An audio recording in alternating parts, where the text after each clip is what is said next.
أعلنت الناشطة على مواقع التواصل الاجتماعي المعروفة باسم فازو عن خبر حملها، وهو الخبر الذي أثار جدلا واسعا عبر منصات الإنستغرام والتيك توك.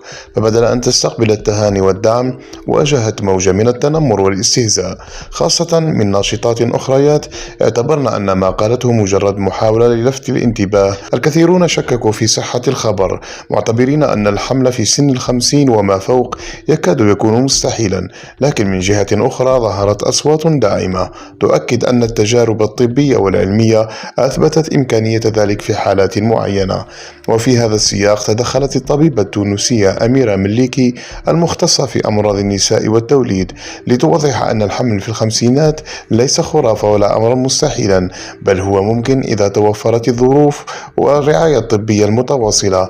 وأشارت إلى أن فازو تعيش في بريطانيا، حيث تتوفر أحدث التقنيات الطبية وأرقى المستشفيات، مما يزيد من احتمال نجاح الحمل والولادة في مثل هذا العمر. فالبعض بدأ ينظر للقضية من زاوية أخرى، معتبرا أن إعلان فازو قد يمنح أملا جديدا للنساء المتقدمات في السن اللواتي رغبن في الإنجاب، في حين ظل فريق آخر مصرا على موقفه، مؤكدا أن ما قامت به لا يعد أن يكون حملة إعلامية لجلب المتابعين.